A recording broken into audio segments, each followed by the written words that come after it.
Hi, Eric Schoenfeld here. I'm with Brad Burnham, a venture capitalist with Union Square Ventures, and we're going to talk about SOPA, the Stop Online Piracy Act, which is right now being debated in Congress, actually today as we speak. So tell us a little bit. There's been a lot of concern across the internet industry about this proposed legislation.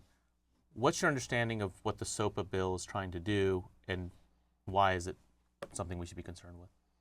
So what it's trying to do is prevent the piracy of intellectual property, which is a completely legitimate goal. The way it's trying to do it is the problem. And so in this country, a number of years ago, we negotiated something called the Digital Millennium Copyright Act, or the DMCA. And that's a kind of a balance between the interests of the internet, or the technology companies, and the interest of the entertainment companies. And that was a tough negotiation, but we ended up with a balance. That's been working pretty well in this country. The problem is that offshore, there are a number of sites that host pirated copyrighted content. Movies, music, books. Movies, music, books, whatever. And there is no way for the entertainment industry in this country to get at those pirates offshore, because there's no jurisdiction for them to come after them or prosecute them. And it's difficult to get countries to sort of work together on this issue.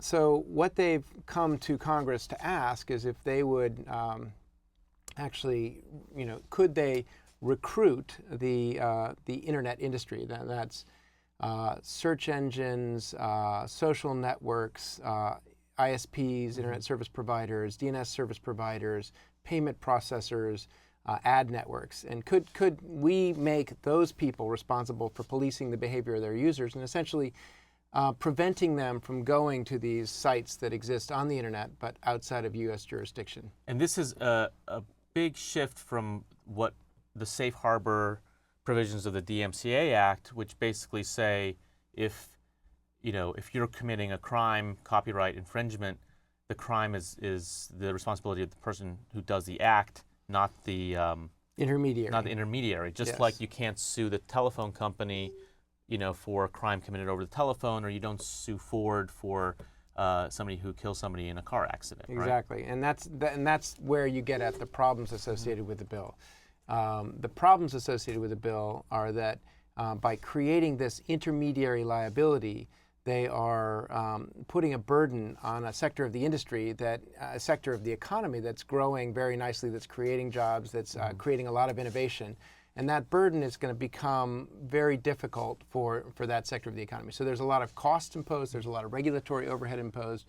And if you are a startup, for instance, who's working on the internet today, you can start with 2 or 3 people. You build your software on open source, and so you have this platform to build on. Then you can reach anybody in the world on the internet, and you don't have to pay for that network. The users pay for that network. You've said that this breaks the internet. What do you mean by that? How is it going to break the internet? So specifically, it breaks the internet because it is one of the requests is to in the legislation is to have DNS service providers basically block access to these foreign sites, so to hide them, to make them disappear, and that's going to create a bunch of really interesting and difficult problems. One of the things it's going to do is it's going to force a lot of or push a lot of this activity underground into what people call the dark net or the gray net.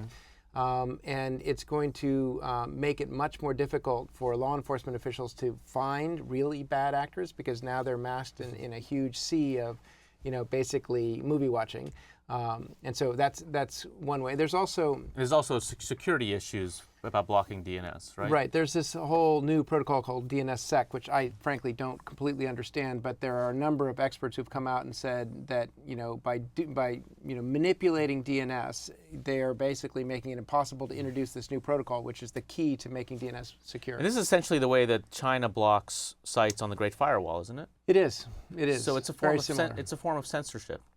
It is, and it's a form of prior restraint, because there isn't a whole lot of legal due process in defining what a rogue site is and saying that you must take it down. What would it take to block a site? Does it take a judicial order? Does it take just a request on the part of a content owner, like it does today with a takedown notice? No, it's a little bit more than a request, but it's a lot less than a full adversarial judicial process. I believe that you go to the Attorney General and you say, we think these people are pirating content, and the Attorney General makes a determination, and it's that determination that rules. And there is, I think, a notice to the pirated site, but there's no real process where the pirate site can come back and say, wait a minute, I have a license for that content, or that's something that somebody put up that I didn't know about, and I'm happy to take it down, or to react in any way. So if you drill down into the legislation, the bill, which is all constantly changing, but as it is now, as you understand it, what are the top 3 or 4 provisions that you think should be taken out of the bill? Okay, so making social media sites that have a lot of user-generated content responsible for the behavior of their users is a serious problem because it's a huge burden. Making the payment processors and ad networks liable to what's called a private right of action, essentially to being sued by the content providers, directly as opposed to through a court process, means that they can basically threaten them. I don't know if you're familiar with what's happening with software patents and the way software patents create a real dampener on innovation. The same process is going to emerge here as a result of giving a private party the right to sue somebody who they think is infringing without due process. Okay. Well, thank you for coming and it's a pleasure. sharing those with me.